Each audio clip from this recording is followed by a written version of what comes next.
Part 2 में आप सभी बच्चों का स्वागत है। जैसा कि आप सब बच्चों को पता है कि हमने चैप्टर शुरू किया है प्रोबेबिलिटी, और आज की क्लास में प्यारे बच्चों हम क्या-क्या सीखने जा रहे हैं। आज की क्लास में प्यारे बच्चों हम क्या-क्या सीखने जा रहे हैं। पूरक घटना पर आधारित प्रश्नों को हम करेंगे। नंबर 2 घटनाओं का बीजगणित। नंबर 3 प्रायिकता की अभिगणितीय दृष्टिकोण को हम समझेंगे और महत्वपूर्ण उदाहरण व प्रश्नों को करेंगे। और अंत में रहेगा एक क्विज, और जिससे हमें पता चले कि आप बच्चों ने कितना सीखा है। आइए बढ़ते हैं आज की क्लास की तरफ। तो सबसे पहले बात की जाए यहाँ पर, एक रिवीजन हम यहाँ पर लगा लेते हैं कि हमने पिछली क्लास में क्या सीखा था। तो हमने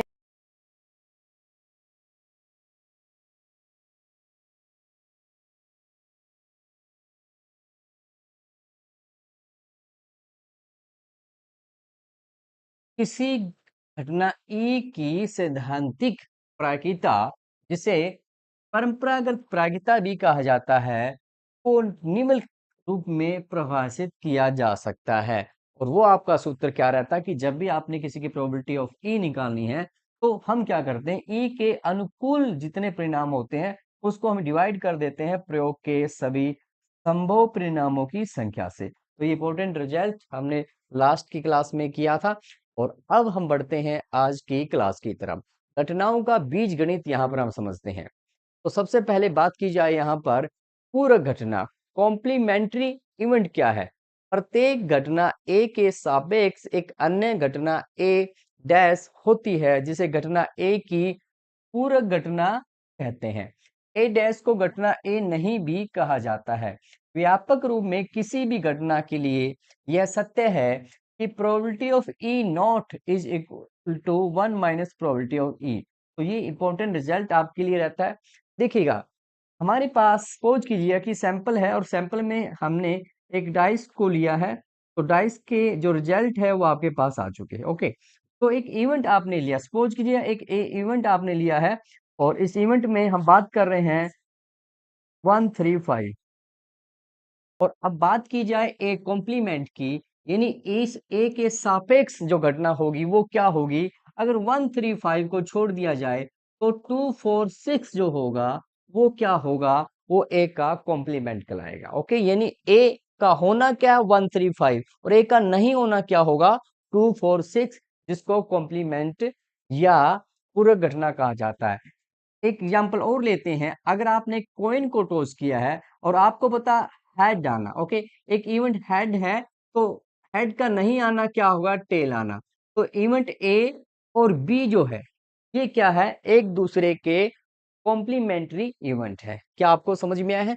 चलिए आगे बढ़ते हैं, आगे बढ़ते हैं। और यहाँ पर एक एग्जाम्पल हम यहाँ पर लेंगे। दो देश भारत और ऑस्ट्रेलिया क्रिकेट का एक दिवसीय मैच खेलते हैं। यह ज्ञात है कि भारत द्वारा मैच जीतने की जो प्रायिकता है वो क्या है, 0.62 है। और ऑस्ट्रेलिया के जीतने की क्या प्रायिकता है, ये आपको यहाँ पर फाइंड आउट करना। ओके, सो हमें क्या गिवन है, हमें गिवन है कि प्रोबेबिलिटी की इंडिया जो है, इंडिया जीतेगा मैच, इसकी प्रोबेबिलिटी हमारे पास क्या गिवन है, वो हमारे पास गिवन है, दैट इज 0.62।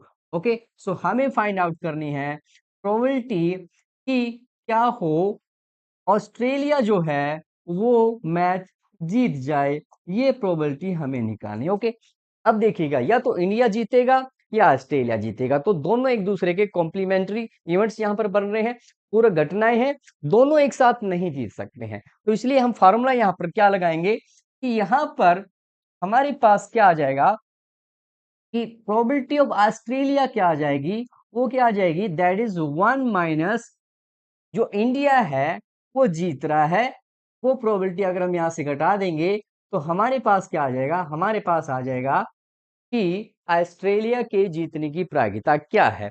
तो वी हैव 1 माइनस इंडिया जीतेगा, वो क्या है 0.62 है। तो हमारे पास आ चुका है कि ऑस्ट्रेलिया जो है मैच जीतेगा, दैट इज 0.38। ओके, तो ये हमारे पास प्रोबेबिलिटी आ चुकी है कि जो ऑस्ट्रेलिया है वो मैच जीतेगा। चलेगा, तो सबसे पहले हम बात कर लेते हैं कि इम्पॉसिबल इवेंट क्या होते हैं। देखिएगा, एक डाइस को अगर यहाँ पर उछाला जाए तो क्या मुझे बता सकते हैं, क्या पासा फेंकने पर 6 से अधिक संख्या प्राप्त हो सकती है। तो आप कहोगे कि सर अगर मैं पूरा दिन, पूरी रात अगर अपनी उम्र भी यहाँ पर लगा दूँ, तो डाइस फेंकने पर मुझे 6 नहीं प्राप्त होने वाला है। तो ये किसका एग्ज़ाम्पल हो गया? ये हमारे पास एग्ज़ाम्पल हो चुका है एक इम्पॉसिबल इवेंट का, असंभव घटना का। चलिएगा, आगे समझते हैं और आगे बात करें। खोज कीजिएगा। अब बात करते हैं कि फिर से आपने एक डाइस को यहाँ पर थ्रो किया है और क्या आप मुझे बता सकते हैं कि क्या पासा फेंकने पर 7 से कम संख्या प्राप्त हो सकती है? तो आप कहोगे सर जितनी बार भी यहाँ पर डाइस को फेंका जाएगा तो हमें जो नंबर मिलेगा वो चाहे 1 है या 2 है या 3 है या 4 है या 5 है, वो सभी के सभी नंबर 7 से कम हैं। तो इसका मतलब क्या हो गया कि हमारे पास ये जो घटना है, ये एक प्रकार से निश्चित घटना है, श्योर इवेंट है। क्यों? क्योंकि जितने भी यहाँ पर आपको परिणाम मिलने वाले, सभी के सभी अनुकूल परिणाम हैं। आपके पास सैंपल में यहाँ पर क्या है? आपके पास सैंपल में कुल 6 परिणाम हैं और आपके फेवरेट परिणाम कितने हैं? 1, 2, 3, 4, 5, 6 सभी के सभी आपके फेवरेट के परिणाम हैं। तो दोनों की संख्याएँ यहाँ पर प्राप्त हो चुकी हैं। तो अब जब प्रोबेबिलिटी हम निकालते हैं कि 7 से कम नंबर आए, ओके? एक नंबर है जो क्या हो 7 से कम हो, तो इसकी प्रायिकता क्या बन रही है कि कुल परिणाम आपके पास 6 है और जो अनुकूल है वो भी 6 है, तो यहाँ इसकी प्रायिकता 1 हो जाती है। तो ऐसे इवेंट जिनकी प्रायिकता 1 मिलती है, उसे हम निश्चित घटना कहते हैं या हम यूँ कह सकते हैं कि निश्चित घटना की प्रायिकता आपके पास 1 होती है, ओके? तो हमने यहाँ पर देख लिया है कि निश्चित घटना की प्रायिकता क्या है? 1 है, ओके? चलिएगा, तो यहाँ से आपको जो बातें पता चली है, वो क्या-क्या है? नंबर 1 आपको पता चल गया है कि उस घटना जिसका घटित होना असंभव है की प्रायिकता 0 होती है क्योंकि ये घटना घटेगी नहीं और ऐसी घटना को हम क्या कहते हैं? असंभव, इम्पॉसिबल इवेंट यहाँ पर कहते हैं। और बात की जाए यहाँ पर उस घटना की जिसका घटित होना निश्चित है, श्योर है की प्रायिकता 1 होती है और ऐसी घटना को कि निश्चित या श्योर या सर्टेन घटना यहाँ पर इवेंट यहाँ पर कहा जाता है, ओके? सो ये 2 चीज़ें हमें पता चल चुकी है कि क्या कह सकते हैं कि यहाँ पर अगर देखा जाए ध्यान से, तो हमें परिभाषा से क्या पता चलता है कि प्रायिकता ऑफ ई की परिभाषा से हम देखते हैं कि अंश जो होता है, घटना के अनुकूल जो परिणाम है की संख्या सदैव सभी संभव परिणामों की संख्या से छोटी या उसके बराबर होती है। तो यहाँ से हम क्या परिणाम निकालते हैं प्यारे बच्चों? या तो हम कह सकते हैं कि एक घटना ऐसी है जो बिल्कुल श्योर है या इम्पॉसिबल है। अगर घटना आपकी इम्पॉसिबल है, असंभव है, तो आपने कहा कि उसकी जो प्रायिकता है वो क्या है? 0 है। और यह इवेंट क्या होगा? बिल्कुल श्योर होगा, निश्चित घटना होगी, तो उसकी जो प्रायिकता होगी वो 1 होगी। ओके, 0 और 1। ओके, 0 और 1 के बीच में ये जो प्रायिकता है वो रहने वाली है और बीच में जितना डिपेंड करेगा कि कितने फेवर के केस है, तो इसलिए हम कह सकते हैं कि प्रोबेबिलिटी ऑफ इवेंट ई क्या रहेगी? वो 0 और 1 के बीच में रहने वाली, 0 के बराबर हो सकती है, 0 से बड़ी या 1 से छोटी या 1 के बराबर होगी। तो ये इंपॉर्टेंट रिजल्ट हमारे काम आने वाला है। चलिएगा, आगे बढ़ते हैं और बात एक क्वेश्चन की करते हैं। एक क्वेश्चन यहाँ पर लगाते हैं। एक पासे को यहाँ पर फेंका जा रहा है, तो निम्नलिखित को प्राप्त करने की प्रायिकता आपको बतानी एक अभाज्य संख्या। तो सबसे पहले हम सैंपल अगर यहाँ पर बनाते हैं, तो सैंपल आपके पास क्या आ चुका है? 1, 2, 3, 4, 5 and 6, okay? So number of sample space वो कितने हैं आपके पास? 6 आपके पास टोटल परिणाम मिल चुके हैं। चलेगा, एक क्वेश्चन यहाँ पर लगाते हैं। एक आपके पास 2 है, 3 है, 5 है। तो ये आपके पास क्या है? एक अभाज्य संख्या है। तो बात की जाए कि नंबर ऑफ फेवरेबल परिणाम, अनुकूल परिणाम आपके पास 3 आ चुके हैं। तो इसकी प्रायिकता जो बनेगी वो क्या होगी? प्रायिकता आपको निकालनी है एक अभाज्य संख्या की। ओके, सो एक अभाज्य संख्या जो होगी, हम देखेंगे कि सैंपल में आपके पास कुल परिणाम कितने हैं और नंबर ऑफ फेवरेबल अनुकूल परिणाम कितने हैं। तो अनुकूल इसमें 3 है, टोटल आपके पास 6 है, तो ये आपके पास 1/2 हो जाएगा। ओके, तो जल्दी से मुझे बताएं इसको बताना है आपने कि 2 और 6 के बीच कोई संख्या हो, इसका आंसर फटाफट आप लॉक कर दीजिएगा। 2 और 6 के बीच स्थित कोई संख्या क्या होगी? जल्दी से बताएं। बिल्कुल सही। इसी प्रकार आपने बताना है कि एक विषम संख्या हो की प्राकृता क्या होगी? जल्दी से अपने आंसर को लॉक कर दीजिएगा। बिल्कुल सही, चलेगा। अब आगे बढ़ते हैं। अब आगे बढ़ते हैं और यहाँ पर देखिएगा एक एनसीईआरटी एग्जाम्पल यहाँ पर हम लगाते हैं और एनसीईआरटी एग्जाम्पल में यहाँ पर क्या है, आपके पास क्वेश्चन आ चुका है और क्वेश्चन क्या कह रहा है, एक बक्से में 3 नीले, 2 सफेद और 4 लाल कंचे यानी मार्बल्स है। यदि इस बक्से में से एक कंचा यादृच्छा निकाला जाता है तो इसकी प्रायिकता क्या है कि यह कंचा सफेद होगा। चलेगा, सैंपल की बात करें कि सैंपल में आपके पास 3 नीले, 2 सफेद और 4 लाल गेंदे हैं। तो नंबर ऑफ सैंपल स्पेस कितने हो गए, संख्याओं में कितना हो जाएगा आपके पास, 3 प्लस में 2 प्लस में 4, जो कि हमारे पास 9 आ चुका है। बात की जाए सफेद, अब सफेद आपके पास कितने हैं प्यारे बच्चों, जो सफेद है आपके पास वो कितने हैं, 2 है। तो अब प्रायिकता अगर हमें निकालनी है, प्रोबेबिलिटी कि जो आपका मार्बल है वो क्या हो, सफेद हो। सफेद हो तो इसकी प्रायिकता क्या आ जाएगी, टोटल परिणाम हम देखेंगे कि सैंपल इसमें टोटल कितने हैं और आपके फेवरेबल परिणाम है वो कितने हैं। तो फेवरेबल परिणाम आपके पास 2 है, टोटल 9 है, तो आपके पास 2/9 जो है प्रोबेबिलिटी आ चुकी है, जो कि क्या है, एक से कम है। इस बात को आपने ध्यान रखना है। ओके, चलिएगा। अब बात करते हैं एक और क्वेश्चन की, यहाँ पर नीला है। जल्दी से बताएं, प्रायिकता आपने निकालनी है कि जो मार्बल निकाला गया है वो नीला हो। जल्दी से इसका आंसर आप लो कीजिएगा। बिल्कुल सही, चलेगा। एक पार्ट और आप बताएं, लाल है। जल्दी से बताएं कि इसकी क्या प्रायिकता होगी कि निकाला गया जो मार्बल है वो लाल हो। बिल्कुल, बिल्कुल सही, चलेगा। आगे बढ़ते हैं। अब बात करते हैं, प्रश्न नंबर 2 आपके पास है और यहां पर पूछा जा रहा है, एक खेल में एक तीर को घुमाया जाता है और जो विश्राम में आने के बाद संख्याएं 1 2 3 4 5 6 7 और 8 में किसी एक संख्या की ओर इंगित करता है। यदि ये सभी परिणाम समप्रायिक हो तो इसकी क्या प्रायिकता है कि यह तीर इंगित करता है 8 की ओर। तो आप देखिएगा यहाँ पर कुल परिणाम आपके पास कितने हैं, सैंपल स्पेस में अगर बात की जाए तो कुल परिणाम आपके पास कितने आ चुके हैं, वो आपके पास 8 आ चुके हैं।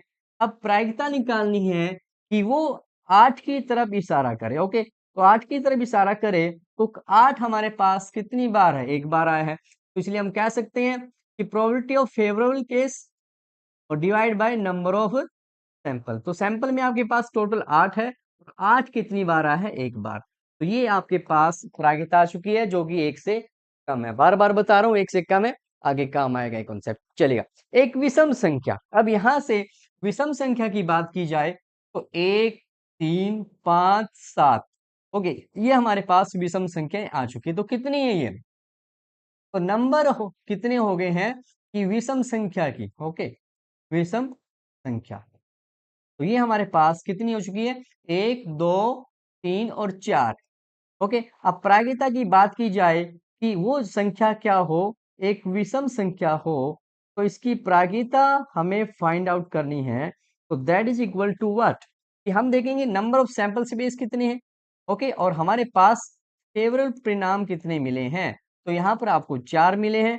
4/8 कर देंगे, दैट इज 1/2, 0.5, जो कि मेरा एक से कम है। ओके, जो भी प्रायिकता होती है वो क्या होती है, एक से कम होती है। चलेगा, अब आप मुझे बताएं कि 2 से बड़ी संख्या हो, इसकी प्रायिकता क्या होगी। जल्दी से अपने आंसर को लॉक कीजिएगा। बिल्कुल सही, चलेगा। अब बढ़ते हैं अगले क्वेश्चन की तरफ।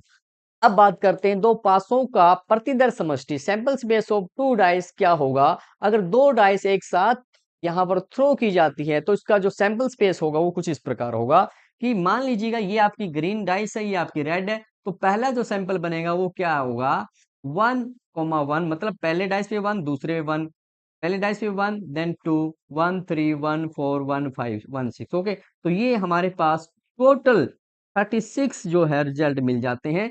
ओके, तो ये इंपॉर्टेंट है, आप सैंपल स्पेस को लिख सकते हैं। चलिएगा, आगे बढ़ते हैं, एक क्वेश्चन लगाते हैं यहाँ पर, और क्वेश्चन से आपको ज्यादा क्लियर हो जाएगा। एनसीईआरटी एग्जाम्पल नंबर 13 है, और ये क्या कह रहा है कि एक स्लेटी पासे और एक नीले पासे को एक साथ फेंका जाता है, सभी संभावित परिणामों को लिखिए। इसकी क्या प्रायिकता कि दोनों पासों की संख्याओं का योग क्या हो, 8 हो और 13 हो, या 12 से छोटी या उसके बराबर। ओके, तो अब यहाँ पर सैंपल स्पेस आपके पास आ चुका है। कुल परिणाम यहाँ पर सैंपल में क्या है, कुल परिणाम सैंपल में आपके पास कितने आ चुके हैं, अगर इनको काउंट करेंगे तो आपके पास 36 हो जाएंगे। ओके, तो क्वेश्चन नंबर 1 है कि संख्याओं का योग अगर योग किया जाए तो हमारे पास क्या है, 8 है। हम देखते हैं कि कितनी बार ऐसा हुआ है कि जब योग जो है आपको 8 मिला है। ओके, सो योग 8 आपको सबसे पहले 3,5 यहां मिल गया। ओके, 2,6 ये आपका फेवर का हो गया, 4,4, 5,3, 6,2। ओके, ये देखिएगा, ये आपके अनुकूल परिणाम है जब दोनों पासों का ये जो योग है वो 8 हो रहा है। तो कितने अनुकूल परिणाम आपको मिल चुके हैं, आपको 5 जो है इस केस में आपके फेवरेबल परिणाम जो मिले हैं वो कितने मिल चुके हैं, वो आपको 5 मिले हैं। तो अब प्रोबेबिलिटी निकालेंगे कि जो मेरा सम बने, योग बने, वो क्या हो, 8 हो दोनों पासों का। तो वो क्या होगा, हम देखेंगे कि नंबर ऑफ फेवरेबल परिणाम और नंबर ऑफ सैंपल। तो ये हमारे पास क्या आ गया, 5/36 आ जाएगा। ओके, सो इस प्रकार आप इस क्वेश्चन को कर सकते हैं। सेकंड है कि 13 है। अब 13 सम क्या ऐसा होगा कि सम जो बने 13 बने। देखिएगा, बड़े से बड़ा क्या होता है, 6,6 कि पहले पे 6 और दूसरे पे 6 आ जाए तो सम मेरा मैक्सिमम 12 हो सकता है, 12 हो सकता है, तो 13 होगा ही नहीं। तो इसलिए इसकी प्रायिकता क्या बनेगी कि जो सम है, ओके, जो प्रोबेबिलिटी है जिसका सम क्या हो, सम मेरा क्या हो, 13 हो, तो ऐसा होगा नहीं। ओके, कुल परिणाम आपके पास 36 है और योग 13 हुआ, ऐसा एक बार भी नहीं हुआ, तो 0/36 दैट इज 0। ओके, तो ये इम्पॉसिबल लिमिट होगा। 12 से छोटी या उसके बराबर, यानी 12 से छोटा और बिल्कुल 12 से छोटी या उसके बराबर हो। जल्दी से इस आंसर को फटाफट आपने लॉक कर देना, जल्दी से लॉक करें। बिल्कुल सही कहा। चलिएगा, अब बढ़ते हैं नेक्स्ट, और नेक्स्ट आपके पास क्या है, बारी है क्वेश्चन राउंड की, और आपने फटाफट अपने आंसरों को लॉक कर देना है। तो क्वेश्चन नंबर 1 आपकी स्क्रीन पर है, ये इसी प्रयोग की सभी प्रारंभिक घटनाओं की प्रायिकताओं का योग है। Option A B C D, जो भी आपको राइट आंसर लगता है फटाफट अपने आंसर को लॉक कर देना है, जल्दी से अपने आंसर को लॉक करें।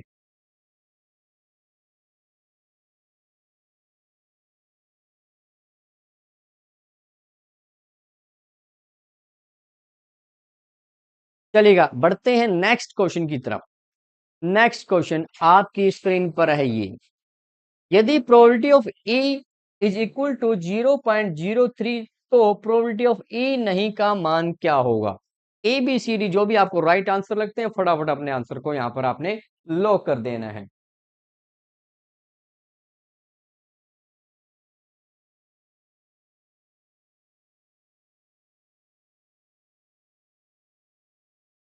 चलिएगा, बढ़ते हैं नेक्स्ट क्वेश्चन की तरफ। नेक्स्ट क्वेश्चन आपकी स्क्रीन पर है, ये निम्न में से कौन सी घटना की प्रायिकता नहीं हो सकती है। चार ऑप्शन आपके पास है, जल्दी से अपने आंसर को यहां पर लॉक कर दीजिएगा।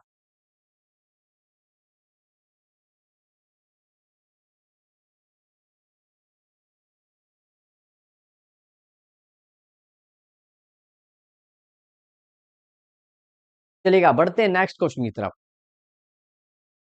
नेक्स्ट क्वेश्चन है, दो पासों को एक साथ फेंका जाता है, दोनों पासों की संख्याओं का योग 13 होने की प्रायिकता ज्ञात कीजिए। तो चार ऑप्शन आपके पास है, जल्दी से अपने आंसर को यहां पर आपने लॉक कर देना है।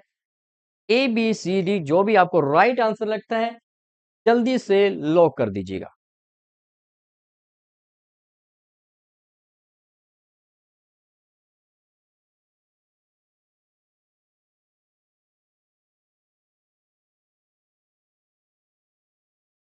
तो ये थी आज की क्लास, और जल्द ही लेकर आएंगे पार्ट 3 आपके लिए। इसी प्रकार बने रहें और सभी क्वेश्चनों को आप ट्राई करते रहें। तो मिलते हैं फ्राइडे को लेकर नेक्स्ट लाए वीडियो। Thank you.